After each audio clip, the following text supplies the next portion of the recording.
Thank you, Brendan. Welcome out to Dozer Park this evening. Thanks for joining us. And here on the PeoriaMagazines.com interview here today, I've got Craig Aikin, our Pekin Insurance, beyond the expected player of the game last night. And a big game for you guys last night, and kind of a fun game, too. A little back and forth and big defense early, a lot of offense late. For you in left field, which is more fun, the big defense that you had in the early game that we'll talk about in a minute, or the 7-run inning you were a part of there in the 8th inning? You know, both are a lot of fun. I personally enjoy the defensive plays more. I feel like, you know, some big innings, some things can just snowball and happen, and all of a sudden you look up, you got a crooked number. But any chance you have a chance to make a play for your pitcher, you know, you love to do it. We were down 1-0 there early, and they had a look at either a 3-run homer or a 2-run double. You don't know where that ball would have landed, but you went up there and made sure it didn't land into the inning, right there on the yellow line, and made the catch. Walk me through that play from your perspective. You know, I see the ball go up. I think a little bit we might have been shaded a little bit for him to, you know, shoot it the other way, and right. Instead he gets it up, and the ball's starting to fly a little bit as it warms up.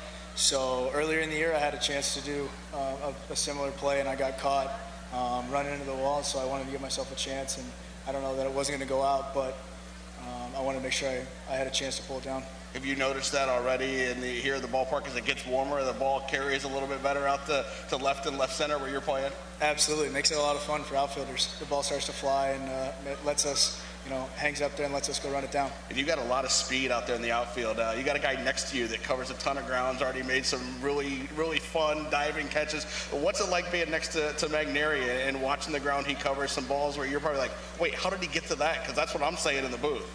You know, it's a lot of fun. There are some times you're almost hesitant. He's so fast. He's going to get to a ball that I think I can get to too. But he's so fast. The ball gets hit over his head.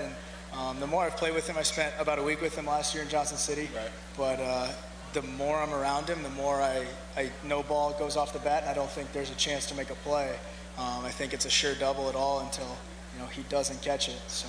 On offense, for you last night, you got the first RBI, got the game tied and a big at bat. And I know on the last road trip, I was standing there by the cage. You were doing some work outside the cage with Joe Bell, working on some things. And I think that day in the doubleheader, you had a couple hits, and next day a big RBI triple. What were you working on? You know, I'm trying to stay through the ball a little bit more. Learn to drive it to all fields as opposed to just hit it. You know, just hit it out there. Really want to turn and trying to drive the ball. But Joe Bell's a wizard. He's one of the best hitting guys I've ever worked with in my career and in my life. By all means, I trust him with everything, and anything he has to say, I trust it. So anything he has in mind at any point, he knows he can say it, and I'll buy in. I've asked the pitchers a lot how they learn from each other as they sit there either next to each other in the stands and watch the guy pitch before them, knowing they're going to face the same team. What's it like for you hitters? You guys talk to each other, I know, in between at bats, but what have you picked up from some teammates or things like that during the year that go at bat for a bat and maybe change your approach against a specific pitcher when you see the way, oh, he just threw that guy a 2-strike slider, maybe that's what I'm going to get to? You know, actually, R.J. Dennard and I really sync up and see how they throw just certain guys as maybe lefties. And I even ask guys like Spitz how do they throw them. They like, you know, the fast guys as well. But I look into scouting reports, and I think that's part of the learning process, is getting a lot of information that's given to us, but picking through it and picking up just what you want and what you feel like you need that night. So there is a lot of talk in the dugout, but at the same time, I don't want to go information overload. Right. I just want to play the game and try and have a little bit of an idea of what's going on, but at the same time, just go out there and play. For you being from Texas, and then you went to Oklahoma, was that an adjustment period? Because Texas and Oklahoma don't get along. And you're from Dallas. I know they play the football game there every year, but what was that like for you, for your family? Your family probably rooting for Texas teams, and you go to Oklahoma. You know, quietly, I'd be lying if I said I wasn't a Texas fan growing up. When Vince Young, beats USC. Yeah. I was a huge fan of that. That was a pretty big night in my childhood. Yeah. But Oklahoma called, and they gave me an offer. And actually, the catcher in Quad Cities, Anthony Hermelin, and I went to school there together, and we'd grown up together. So he had committed a long time before that.